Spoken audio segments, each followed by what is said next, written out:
नमस्कार, स्वदेश न्यूज की खास पेशकश में आप सभी का स्वागत है। मैं हूं आपके साथ भागीरथ साहू। 1 फरवरी को वित्त मंत्री निर्मला सीतारमण ने लोकसभा चुनाव से पहले आखिरी पूर्ण बजट पेश किया। 45 लाख करोड़ का इस बार का बजट पेश किया गया, लेकिन इसके बाद से ही बयानों की बाजीगरी शुरू हो गई है। छत्तीसगढ़ के मुख्यमंत्री भूपेश बघेल ने इस बजट को निर्मला सीतारमण का निर्मम बजट बताया। साथ ही कहा कि ये बजट सिर्फ चुनावी बजट है, इससे किसी भी वर्ग को फायदा नहीं होने वाला। तो वहीं बजट में रेलवे के लिए आवंटित 2,40,000 करोड़ पर शंका जाहिर की। भूपेश बघेल ने कहा कि कहीं रेलवे को भी चकाचक करके इसे भी निजी हाथों में बेच नहीं दिया जाए। तो बीजेपी ने इस बजट को ऐतिहासिक बताया। बीजेपी के प्रदेश अध्यक्ष अरुण साव ने इस बजट का स्वागत करते हुए कहा कि यह बजट ऐतिहासिक है, सर्वांगीण विकास का बजट है, गांव गरीब किसान का बजट है, युवाओं का बजट है, मध्यम वर्गीयों को ताकत देने वाला बजट है। हर वर्ग की तरक्की को ध्यान में रखकर इस बजट को पेश किया गया है। तो इसी खास मुद्दे पर हम चर्चा करेंगे कि बजट के बाद जिस तरह से बयानबाजी शुरू हुई है, बयानों की बाजीगरी शुरू हुई है, उस पर हम चर्चा करेंगे बजट की बाजीगरी में।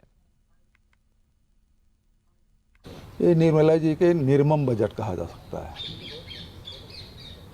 न इसमें युवाओं के लिए कोई बजट में कोई सुविधा है, न किसानों का आय दुगुनी करने की बात है, न महिलाओं के लिए है, न ट्राइब्स के लिए है, न ही अनुसूचित जाति के लिए है। ये बजट कहा जाए तो केवल इस चुनाव को देख के बनाया गया बजट है। इसमें किसी को कोई सहूलियत दी नहीं गई है। बजट में एक चीज़ जरूर जो चौंकाने वाला है, रेलवे में 2,35,000 करोड़ रुपया बजट में रखा गया है। तो क्या कर्मचारियों के लिए है, नई भर्ती के लिए है, या ऐसा तो नहीं है जैसे एयरपोर्ट को बेचने से पहले सैकड़ों हजारों करोड़ रुपया उसके सुधार में लगा दिए, नवीनीकरण के लगाया और उसके बाद निजी हाथों में बेचा गया। इसी प्रकार के सोच तो नहीं है केंद्र सरकार की, इसको भी बढ़िया से चकाचक कर दिया जाए और उसके बाद निजी हाथों में बेच दिया जाए। देश की वित्त मंत्री श्रीमती निर्मला सीतारमण जी ने ऐतिहासिक बजट पेश किया है। यह अमृतकाल का बजट है, यह गांव गरीब किसान का बजट है, यह युवाओं का बजट है, यह रोजगार उपलब्ध कराने वाला बजट है, यह बजट किसानों को ताकत देने वाला बजट है, यह बजट आम आदमी और मध्यम वर्ग को ताकत देने वाला बजट है, यह बजट किसान और कृषि को तरक्की देने वाला बजट है। ये देश के सर्वांगीण विकास का बजट है, देश को नई ऊंचाइयों पर ले जाने वाला बजट है। निश्चित रूप से यह बजट ऐतिहासिक है। हर वर्ग की तरक्की का ध्यान इस बजट में रखा गया है और निश्चित रूप से यह बजट स्वागत योग्य है। देश तरक्की की ओर आगे बढ़े। तो आपने देखा किस तरह से बजट की बाजीगरी के बाद अब बयानों की बाजीगरी शुरू हो गई है। और इसी मुद्दे पर चर्चा करने के लिए जो मेहमान हमारे साथ मौजूद है, मैं उनका तारुफ करा देता हूं आप लोगों से। हमारे साथ हैं सत्यप्रकाश सिंह, कांग्रेस प्रवक्ता, के.एस. चौहान, बीजेपी प्रवक्ता, पी.सी. रथ, वरिष्ठ पत्रकार। आप सभी मेहमानों का बहुत बहुत स्वागत है हमारी इस खास चर्चा में। सबसे पहले सत्यप्रकाश जी, आपके पास आना चाहूंगा, आपसे पूछना चाहूंगा, जिस तरह से मुख्यमंत्री भूपेश बघेल ने इस बजट को, निर्मला सीतारमण के बजट को निर्मम बता दिया। उन्होंने कहा कि इस बजट से किसी को भी फायदा नहीं होने वाला, लेकिन दूसरी तरफ ये भी कर रहे हैं, ये भी कह रहे हैं कि ये बजट चुनावी बजट है। तो ऐसा लग रहा है कि उन्हीं की जो बातें हैं आपस में टकरा रही हैं, क्योंकि अगर चुनावी बजट होगा तो फिर तो जनता को ध्यान में रखकर बनाया जाता है कि सबको लाभ हो। एक तरफ ये भी कहना कि चुनावी बजट, दूसरी तरफ कहना कि इससे किसी को लाभ नहीं है, तो ये तो आपस में ही कॉन्ट्रडिक्ट हो रही है बातें। देखिए भागीरथ जी, जो बजट कल पेश हुआ है, निर्मला सीतारमण जी ने बजट पेश किया है, वो सही में एकदम निर्मम बजट है। जनता के देखिए हमेशा अपेक्षा रहती है बजट की और हर साल बजट बढ़ता है, मगर इस बजट में देखिए ना बेरोजगारी की बात है, कैसे बेरोजगारी दूर होगी, कैसे नए रोजगार सृजन होंगे, महंगाई कैसे कम होगी, उसके बारे में कोई उपाय नहीं है। 2022 तक किसानों को आय दुगनी करने की बात की थी, किसानों के लिए इसमें कोई दुगनी आय कैसे होगी, बल्कि उनका लागत कम करने के, आय दुगनी करने की बात हुई थी। लागत बल्कि बढ़ा दी गई है। पेट्रोल डीजल पे जो रेट है, पहले सब्सिडी मिलता था, अब नहीं मिलता है। तो जो भी किसानों की आय दुगनी करने की बात की थी वो भी इसमें नहीं है। तो पूरे बजट आप देखें तो इसमें युवाओं के लिए कुछ नहीं है, इसमें किसानों के लिए कुछ नहीं है, महंगाई इतनी तेज चरम पे है कि महिलाओं के लिए इसमें कुछ नहीं है, तो इसमें है क्या? और जहां तक सीएम साहब ने बजट की बात की चुनावी, तो ये कर्नाटक को जो दिया गया है, कर्नाटक में आने वाले समय चुनाव है, उसको देखते जो कर्नाटक को जो सूखे के लिए दिया गया है, उसके लिए उन्होंने ये बोला है कि ये चुनावी बजट है। और देखिए एक बात और मैं बोलूंगा, केंद्र में जो सरकार है वो बात करती बड़ी बड़ी, आप कह रहे हैं कि जो सिर्फ कर्नाटक में चुनाव है इसी कारण इसको चुनावी बजट कहा गया है, इससे लोकसभा चुनाव का कोई लेना देना नहीं, ये आप कह रहे हैं आप? जी भागीरथ जी, मैं एक दो बात और बोलना चाहूंगा। नहीं मुझे पहले ये क्लियर कीजिए, आप सिर्फ कह रहे हैं चुनावी बजट इसलिए कहा गया क्योंकि कर्नाटक में चुनाव होने वाला, सिर्फ इसीलिए कहा गया, लोकसभा चुनाव से इसका कोई लेना देना नहीं। वो कर्नाटक में, क्योंकि कर्नाटक के लिए यहाँ दिया गया ना 55,000 करोड़ रुपए सूखे के लिए, कर्नाटक में देखिए सबको पता है कि लोकसभा चुनाव से पहले ये आखिरी बजट है मोदी सरकार का, तो मुझे ऐसा लगता है कि भूपेश बघेल जी ने भी खुद इसको चुनावी बजट इसलिए कहा है लोकसभा चुनाव के दृष्टिगत, लेकिन आपको इसको डिफेंड करना है इसलिए आप इसे कर्नाटक चुनाव की बात करें। ठीक है, मैं आता हूं आपके पास। नहीं ठीक है, एक दो बात और भागीरथ जी बोलूंगा मैं। हाँ संक्षेप में। हाँ देखिए मैं वही बोल रहा था कि किसानों और युवाओं के सुख, यहाँ तक कि जो जन सरोकार की योजनाएं हैं उन सब में कटौती की गई है। आप देखिए मनरेगा में कटौती की गई है, पीएम सिंचाई योजना में किसानों के नहीं ठीक है, बजट के ऊपर तो बहुत बहस होगी, आज हम कोशिश कर रहे हैं कि हम बयानबाजी पर हम थोड़ा बहस करें। ठीक है, के.एस. चौहान जी, ये बजट निर्मला सीतारमण का निर्मम बजट है और जाहिर है बीजेपी तो स्वागत इसका करेगी, इसमें कोई शक नहीं है, लेकिन जिस तरह से निर्मम बजट एक तरफ से कहना, फिर दूसरी तरह से ये भी कहना है कि चुनावी बजट है, इसको आप कैसे देखते हो, क्या कहेंगे आप? मुझे लगता है आप मुस्कुरा रहे थे उस वक्त, तो शायद आप यही बात रखने वाले थे जो शायद मैंने शुरुआत कर दी सवाल पूछकर। जी मैं आपको पहले धन्यवाद देना चाहूंगा कि जो हमारा भारतीय जनता पार्टी का सबसे बड़ा क्वेश्चन है कि हम लोग खुद कल से सोच रहे हैं कि ये बोल क्या रहे हैं, वो आपने ही पूछ लिया। बहुत आपका बहुत बहुत धन्यवाद। एक्चुअली ये इनके समझ के ही पर है बात, ये ऐतिहासिक बजट और जिसका परिणाम निकला है कि 1100 अंक हमारा सेंसेक्स उछाल में आया है, और ऐसा पहली बार हुआ है साहू जी कि बजट के बाद 1100 अंक उछाल हुआ है, सबसे पहली बार हुआ है। अच्छा, इसमें आप अपनी बात बोले, एक बात बोलना चाहूंगा, हर बजट के बाद आप लोग यही कहते हैं जिसकी सरकार रहती बड़ा ही ऐतिहासिक बजट है, तो मुझे लगता है कि ये ऐतिहासिक शब्दों का हमको साइड में रख देना चाहिए। हर बजट के बाद यही कहा जाता है बड़ा ही ऐतिहासिक बजट है, ऐसा लगता है इसके पहले कोई अच्छा बजट कभी आया ही नहीं। क्योंकि देखिए अगर इस बात को मान लें, सुनिए एक मिनट एक लाइन और जोड़ दूं, मुझे लगता है अगर इस ऐतिहासिक शब्द को मान लें, फिर इसके पहले जो भी बजट आए क्या वो खराब बजट थे, वो अच्छे बजट नहीं थे? अगर यही बजट ऐतिहासिक है तो नहीं, ऐतिहासिक का मतलब ये है कि इस टाइप का बजट कभी आया नहीं। और वही तो मैं आपसे कह रहा हूँ, इसके पहले क्या ऐसे बजट कुछ कभी नहीं आए जिसको ऐतिहासिक बजट बताया जाता है हर बार? ठीक है, अपनी बात कंप्लीट कीजिए। इसका मतलब ये होता है साहू जी कि किसी ने एक रिकॉर्ड तोड़ा, उसके बाद दूसरा रिकॉर्ड दूसरे ने तोड़ दिया, तो जब उसने रिकॉर्ड तोड़ा था तो वो ऐतिहासिक था। कांग्रेस में भी ऐतिहासिक बजट आए होंगे, कांग्रेस में भी आए होंगे, मैं ऐसा नहीं बोलता हूँ कि नहीं आए होंगे, लेकिन ये वाला बजट जो है वो सभी रिकॉर्ड तोड़ रहा है, ये हमारे बोलने का ये मतलब है। और ये रिकॉर्ड तोड़ने का परिणाम भी हमारे को मिल रहा है कि 1100 अंक उछाल में आया है। दूसरी बात मैं ये बोलना चाहता हूँ कि IMF की रिपोर्ट के हिसाब से आज भी हम इस साल 6.8 की ग्रोथ रेट हम लोग अचीव करेंगे, जबकि 1.4 अमेरिका कर रहा है और -0.6 यूके कर रहा है और 5.1 ग्रोथ कर रहा है चाइना।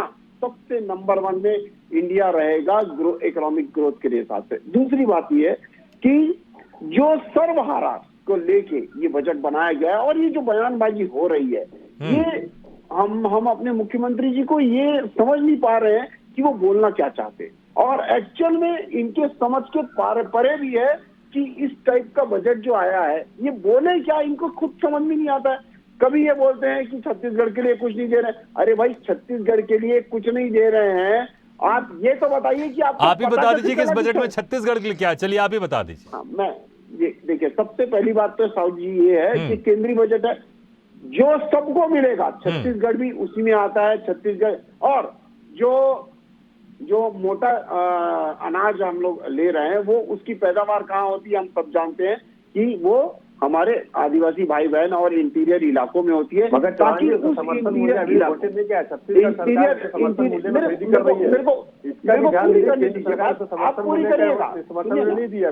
ब्रदर बात करने दीजिए, आप भी अपनी बात रखिए शांति से।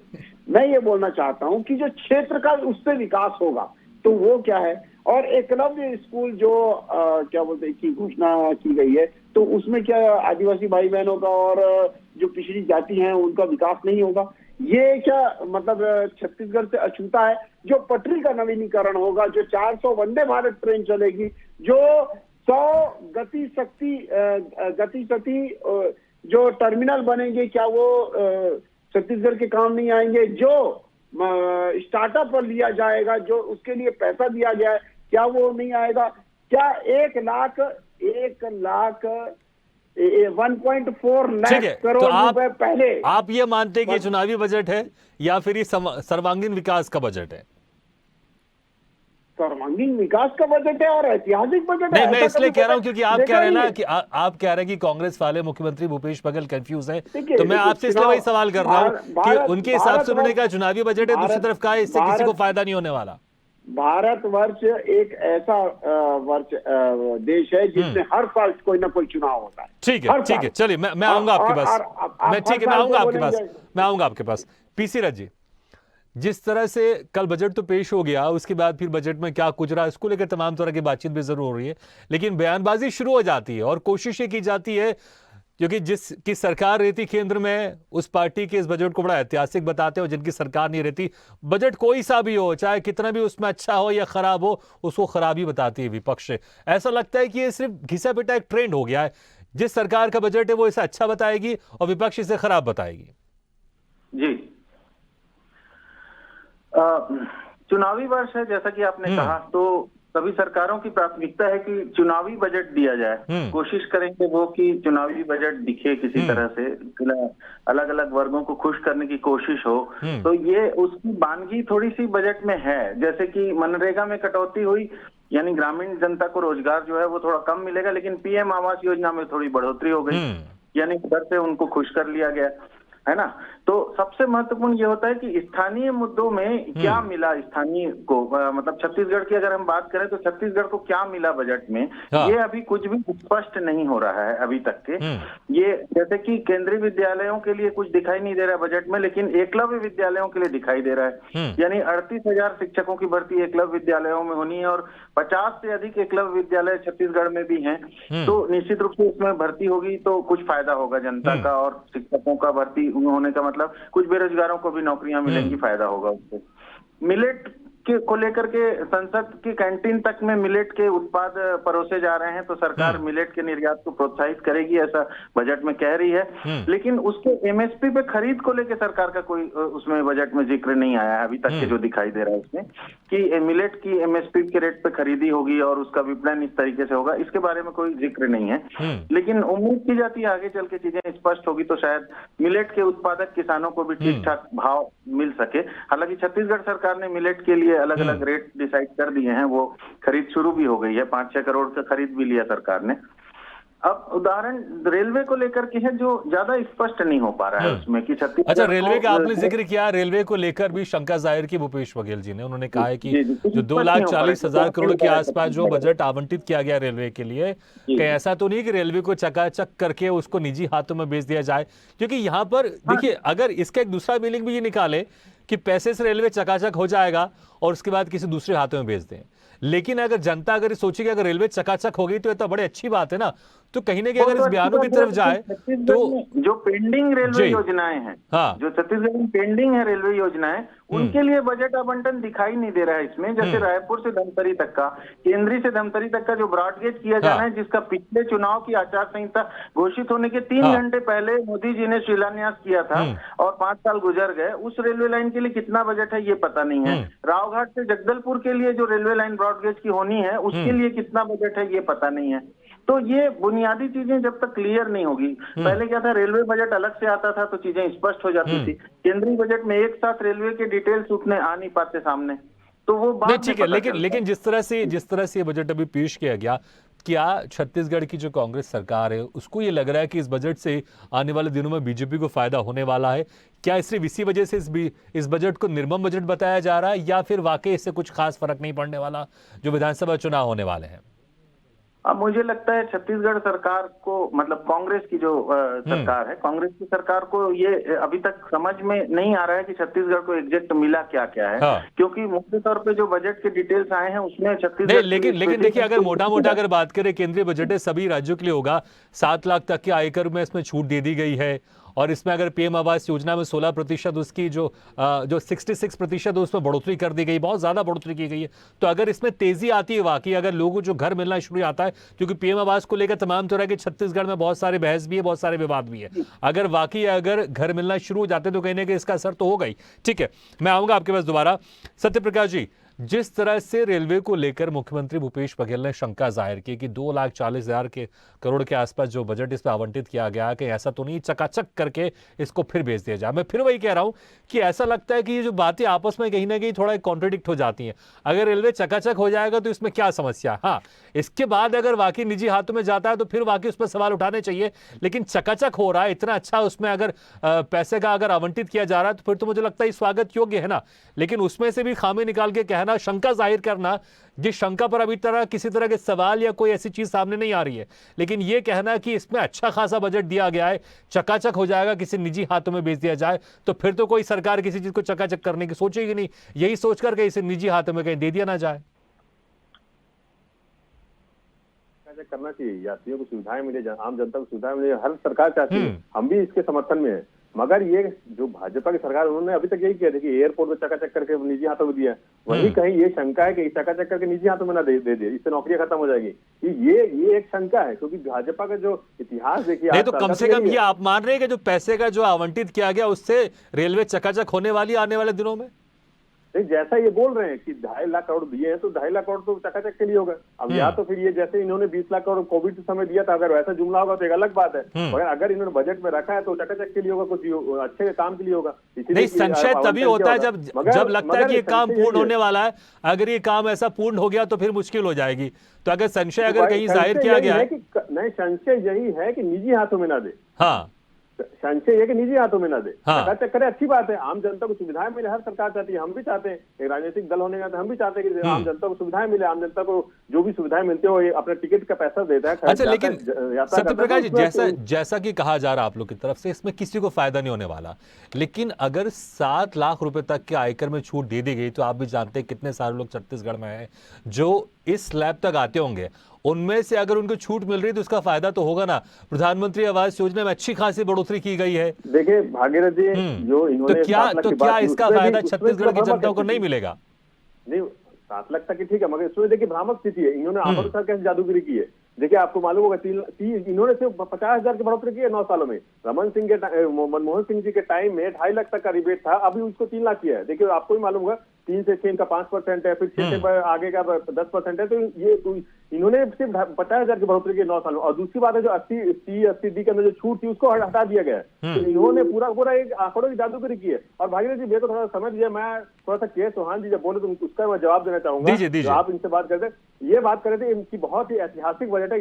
ये हम भी मानते हैं बहुत ऐतिहासिक बजट है। देखिए, इसमें बेरोजगारी के लिए कोई मूल्य नहीं है, न इसमें महंगाई कैसे कम होगी, कुछ नहीं। देखिए, ये डाटा है, नीति आयोग की डाटा का हिसाब से मैं बता रहा हूँ, प्रतिदिन औसत 600 लोग पलायन कर रहे हैं देश से। तो ये क्या दिखाता है? ये दिखाता है कि बेरोजगारी यहाँ किसी चरम पे है भारत देश में। और किसानों की अब बात कर लीजिए, किसानों के लिए जितने भी योजनाएं थी उसमें कटौती की गई है। किसान शिक्षा मिशन हो, किसान की सिंचाई योजना हो, और साथ ही साथ देखिए आरबीआई की जो गाइडलाइन, जो मापदंड है खुदरा महंगाई, जो 6% होनी चाहिए, आज कितनी है? 6.8%, करीब 1% ज्यादा है। तो इनकी महंगाई दर भी, खुदरा महंगाई दर भी ज्यादा है, बेरोजगारी दर भी बहुत ज्यादा है। अच्छा, बिना गारंटी कर्ज के 2 लाख करोड़ का प्रावधान किया गया है। 11,80,000 करोड़ का अतिरिक्त कर्ज भारत। सत्यप्रकाश जी, बेरोजगारी को लेकर आप लोग अक्सर केंद्र सरकार को घेरते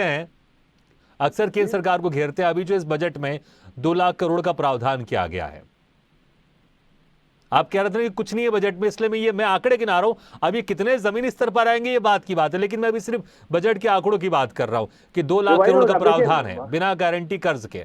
और डेफिनेटली ये कर्ज उन्हीं को ज्यादातर मिलेगा जिनका कोई रोजगार नहीं है, या फिर कहीं नौकरी नहीं करती, या फिर कोई व्यवसाय करना चाहते हैं। इन्होंने इस बजट में कौशल विकास की भी बात की है 4.0। पिछले 8 साल से इनका वो कौशल विकास चल रहा है, उसके बावजूद भी बेरोजगारी दर देखिए सबसे चरम पे। ये क्यों है? 8 साल 9 साल में सबसे चरम पे बेरोजगारी दर। अगर ये कौशल विकास इतना रोजगार पैदा हो रहा था या रोजगार सृजन हो रहा था तो बेरोजगारी दर इतना चरम पे क्यों है? ये तो नहीं होना चाहिए था। वही छत्तीसगढ़ में बात कर लीजिए, हमारा सबसे कम है। तो ये अगर बात, मैं वही बोल रहा हूँ ना, इनके सिर्फ चुनावी घोषणा होता है या बजटों में दिखता है, धरातल पर आप जाइए तो उनको कुछ नहीं मिलेगा। मैं और दूसरी बात देखिए, इनके योजनाएं जो होती है, जो जनता से जो सरकार योजना, उसमें भी इन्होंने कटौती की है। चाहे आप हेल्थ मिशन की बात कर लीजिए, चाहे आप मनरेगा की बात कर लीजिए, चाहे सिंचाई की बात कर लीजिए, जितने भी मिशन जो जनता से सरोकार करते हैं उस सब में इन्होंने कटौती की है। तो ये सिर्फ जुमला दिखाने के हिसाब से आम जनता के लिए इसमें कुछ रखा नहीं गया है। महंगाई सबसे बड़ी बात जो आम जनता जो खोजती है कि उनकी महंगाई कैसे कम होती है, कि आम जनता को बजट कितना सारे हाई फाई चीजें, इतने से गोल मोल चीजें समझ में नहीं आती है। उनको सीधे सरल में जवाब चाहिए। हालांकि फिर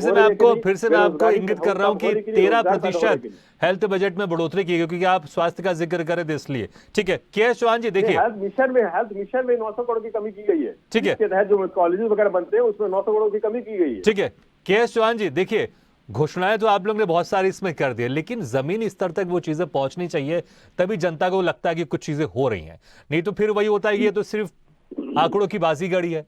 और जिस तरह से कांग्रेस आरोप लगा रही है कि इस बजट में कुछ नहीं, क्योंकि वाकई आप कितना भी आप प्रावधान कर ले, लेकिन अगर सही तरह से लोगों तक नहीं पहुंचेगा, उसका लाभ लोगों तक नहीं मिलेगा, तो फिर बजट में ज्यादा कुछ खास रह नहीं जाता है। इसलिए मुझे लगता है कि अगर आप बहुत सारे आम इंसानों से पूछेंगे तो वो कहते ठीक है, बजट आता है, हर साल आता है, इससे कोई ज्यादा खास फर्क नहीं पड़ता।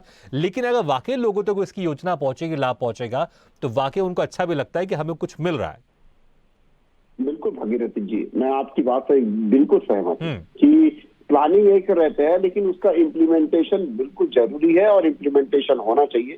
इम्प्लीमेंटेशन जो हमने पिछला बजट पेश किया था और उसका परिणाम क्या आया कि हम पूरे वर्ल्ड में इकोनॉमिक ग्रोथ में नंबर 1 पे थे, और उसके बाद पूरे वर्ल्ड में हमारा रैंकिंग जो है वो 5वें स्थान पे है। यूके को छोड़ दिए हमने पीछे, जो हमारे को गुलाम बनाया, जिसने हमारे को गुलाम बनाया था। और दूसरी बात यह है कि जी समय जिसने समय मेरे पास कम है, मुझे बस वो बता दीजिए आप कि इस बजट में जो प्रावधान है, विधानसभा चुनाव जो होने वाला है छत्तीसगढ़ में कुछ ही महीने बाद, उसका असर होगा और आप लोग की दोबारा सरकार बन सकती है उन घोषणाओं से जो बजट में की गई। ये पॉइंट थोड़ा सा आप इंगित कर दीजिए। आप देखिए, ये जो बजट है, ये जो बजट है निश्चित रूप से छत्तीसगढ़ की जनता को बहुत ज्यादा प्रभावित करने वाला बजट है, उनकी अर्थव्यवस्था को सुदृढ़ करने वाला बजट है। ठीक है, ये जनरल बात है, कुछ पॉइंट से तो आप उसको क्लियर कर दीजिए, तो मुझे लगता है और ज्यादा बेहतर जनता उससे रिलेट कर लेगी। पॉइंट आप नहीं सुनिए ना, स्पेसिफिक जो है, जैसे पीसी रथ जी ने बोला कि स्पेसिफिक कुछ नहीं है, लेकिन जो मोटा अनाज दिया जा रहा है वो। चलिए ठीक है, समय का मैं एक लास्ट कमेंट ले लेता हूं। पीसी रथ जी, स्पेसिफिक कुछ नहीं है, अगर जैसे मैंने सवाल किया कि कौन कौन से पॉइंट है, आप वो बता दीजिए, जनता ज्यादा रिलेट कर लेगी। तो मुझे बताइए, छत्तीसगढ़ जब विधानसभा चुनाव होगा, क्योंकि अगर जो बीजेपी प्रवक्ता अगर वो इस चीज को नहीं क्लियर समझ पा रहे हैं, तो आम जनता कैसे क्लियर समझ सकती है कि हमें क्या मिलने वाला है इस बजट से, ताकि विधानसभा चुनाव में उसका असर दिखाई दे। जी बिल्कुल, ये स्थिति तो है, क्योंकि आम जनता के लिए जो सबसे बड़ा संकट महंगाई का होता है या बेरोजगारी का होता है, उसके लिए गैस, डीजल, पेट्रोल की दरों में कोई कमी होने का संकेत नहीं है बजट में। बजट में किसी तरह से टैक्सेस उसके कम नहीं हुए हैं। सेस पे लिया जाता है, सेस में किसी भी सेक्टर के सेस में सरकार ने कमी नहीं की है ना। तो ये स्थिति पता चल रही है कि इसमें मैं आपको एक एग्जांपल बताऊं, रेलवे में जैसे अगर अपन बोल रहे हैं कि वंदे भारत ट्रेन ज्यादा चला रही है, तो उसका फायदा मिलेगा छत्तीसगढ़ को करके। रायपुर से वंदे भारत की ट्रेन में बिलासपुर जाने के लिए समय लगता है 1 घंटे 43 मिनट, जो रेलवे बताती है, और उसका किराया है थर्ड एसी का ये 490 रुपए सीटिंग का।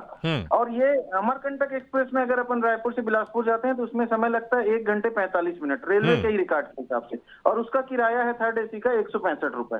मतलब देखिए कि 165 रुपए में आप अमरकंटक में पहुंचते हैं और सिर्फ 2 मिनट ज्यादा लगता है। ठीक है, चलिए समय का मैं एक आखिरी सवाल बहुत ही संक्षेप में इसका जवाब दीजिएगा पीसी रथ जी। ठीक है, समय का मैं, क्या इस बजट का असर विधानसभा चुनाव में होगा, या फिर जो भी इसका असर होगा वो लोकसभा चुनाव में देखने को मिलेगा?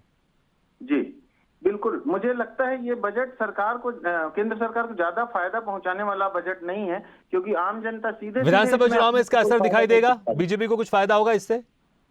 बीजेपी को डायरेक्ट कोई फायदा होने की उम्मीद नहीं नजर आ रही। ठीक है, चलिए ठीक है पीसी रथ जी, ठीक है, समय बहुत ज्यादा वोट नहीं करता है, वोट को लेकर के वो बहुत ज्यादा संवेदनशील नहीं है। तो अपर क्लास को फायदा होगा और उसके लायक ये उसके हिसाब से ये बजट बना है। ठीक है, कुल चलिए, मिलाकर। ठीक है। पीसी रथ जी और सत्य प्रकाश सिंह जी, के चौहान जी, आप तीनों का बहुत बहुत शुक्रिया हमारे इस खास चर्चा में शामिल होने के लिए।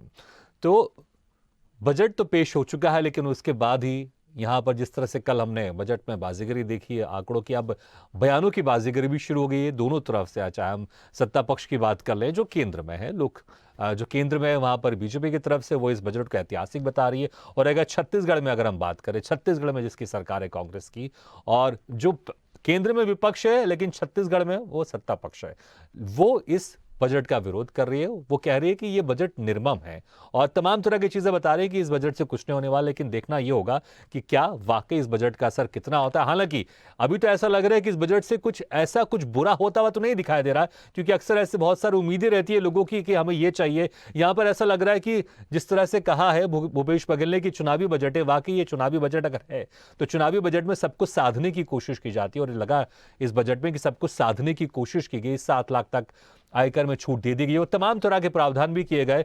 तो ऐसा हो सकता है कि शायद इससे कुछ ज्यादा जो अक्सर उम्मीद की जाती है लोगों को, फिर वो पूरी नहीं होती तो लोग नाराज हो जाते हैं। लेकिन इसमें सबकी उम्मीद पूरी करने की कोशिश की गई, तो शायद विधानसभा चुनाव में भी इसका फायदा हो सकता है बीजेपी को, लोकसभा चुनाव में भी इसका फायदा हो सकता है। लेकिन कितना फायदा हो सकता है ये देखने वाली बात होगी। इसी के साथ हमारे इस खास पेशकश में फिलहाल इतना है, लेकिन खबरों का सिलसिला लगातार जारी है। आप देखते रहिए स्वदेश न्यूज, सबसे पहले देश।